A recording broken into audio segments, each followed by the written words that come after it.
పేరు సన్యాసరావు. నేనొక ఉల్లి ప్రేమికుడిని. ఇదేంటి ఉల్లి ప్రేమికుడా? మజ్ను అంటే లైలా ప్రేమికుడు, దేవదాస్ అంటే పార్వతి ప్రేమికుడు అని విన్నాం గాని ఇదేంటి ఉల్లి ప్రేమికుడు అనుకుంటున్నారా? అయితే మీరు నా కథ వినాల్సిందే. నా కథలో నేనే హీరో, ఉల్లి నా ప్రియురాలు. అన్ని ప్రేమ కథల్లో లాగానే నా కథలో కూడా ఒక విలన్ ఉన్నాడు. విలన్ ఎవరు అనుకుంటున్నారా? మనిషి మాత్రం కాదు. ఎప్పుడు పెరుగుతుందో ఎప్పుడు తగ్గుతుందో అర్థం కాని ధరలు అనేవాడే నా విలన్. నేను చిన్ననాటి నుండి పచ్చడి మెతుకులు మింగాలన్నా, పెరుగన్నం తినాలన్నా ఉల్లిపాయ ఉండాల్సిందే. ఆ రకంగా మొదలైన నా ఉల్లి లొల్లిని చూసి మా బంధుమిత్రులు నాకు ఉల్లి ప్రేమికుడు అనే బిరుదిచ్చారు. మనక చదువుల్లో కానీ ఉద్యోగంలో కానీ ర్యాంకులు కానీ బిరుదులు కానీ లేవు. ఉచితంగా వచ్చిన బిరుదు మొక్కటంలో ఉంటుంది కదా అని ఉంచేశాను. ఈ మధ్య కాలంలో నాకు నా ఉల్లికి మధ్య ఉన్న బంధాన్ని ఈ ధరలనే విలన్ దారుణంగా దెబ్బతీశాడు.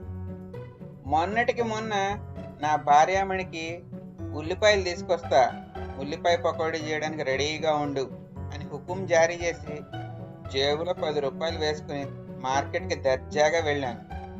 కాయగూరలు అమ్మేవాడు నన్ను చూడగానే ఎన్ని కిలోల ఉల్లిపాయలు కావాలి సార్ అని అడిగాడు.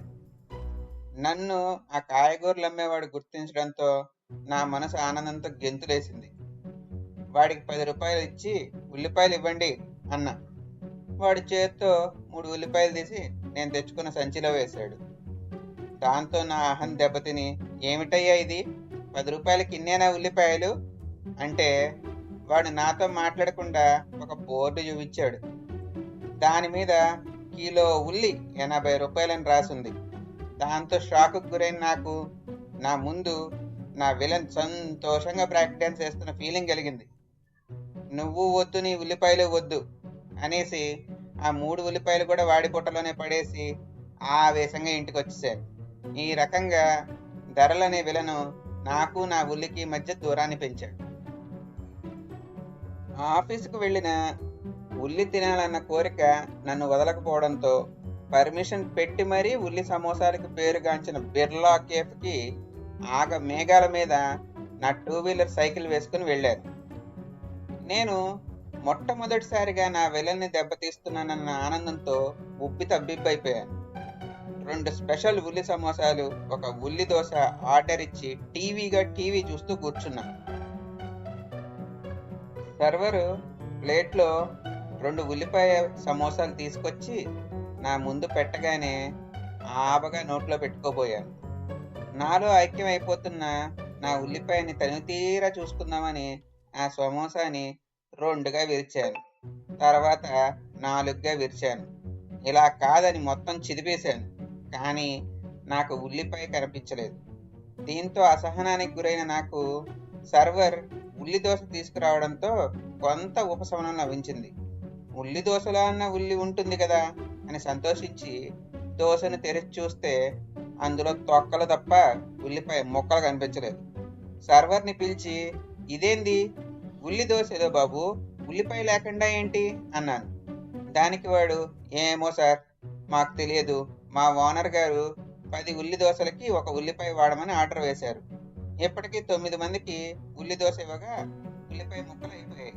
మీ వాటాగా ఈ తొక్కలు మిగిలాయి అని చెప్పి హ్యాపీగా వాడి దారిన వాడు వెళ్ళిపోయాడు. దాంతో నాకు ఆవేశం కట్టలు దంచుకుంది. ఓనర్ని పిలిచి, ఏమిటయ్యా ఇది పేరుకి ఉల్లి సమోసా ఉల్లి దోశ, కానీ నామ మాత్రానికి కూడా వీటిలో ఉల్లిపాయ లేదండి అయ్యా అని గట్టిగా కడిగేశాను. ఆ ఓనరు ఒక నవ్వు నవ్వి, అంత చిరాకు పడక సన్యాసిరావు, మా వంట వాళ్ళకి ఉల్లిపాయ పోయడానికి కన్నీరు వచ్చినంత కాలం ఉల్లిపాయ సమోసాలో ఉల్లిపాయ ఉంది, దోశల్లో కూరల్లో ఉల్లిపాయ ఉంది, ఆఖరికి ఉల్లిపాయ వేసి ఉప్మా కూడా చేసేవాళ్ళం. కానీ అది కొనడానికి నా కళ్ళల్లో కన్నీరు రావడం మొదలైన నాటి నుండి ఉల్లిపాయ సమోసాలో ఉల్లిపాయ తీసేసాం. కావాలంటే ఉల్లి ధరలు తగ్గినప్పుడు రా, నీకు ఉచితంగా ఇవన్నీ చేసి పెడతాం అనేసి ఆ ఓనర్ వెళ్ళిపోయాడు. ఈ రకంగా నా విలన్ నా మీద రెండోసారి తన ఆధిపత్యాన్ని చూపించాడు. ఇదే ధరలనే విలను గత 6 నెలల్లో 6 సార్లు దాడి చేయడంతో ధరలు పెరిగిపోయి టూ వీలర్ స్కూటర్ స్థాయి నుంచి టూ వీలర్ సైకిల్కి పడిపోయిన నా ఆర్థిక పరిస్థితి కిలో 15 నుండి కిలో 80 రూపాయలు అయిన ఉల్లి ధరలకు ఇంకే రకంగా మారబోతుందో అని ఆలోచిస్తూ హోటల్ నుండి ఆఫీస్కి బయలుదేరాను.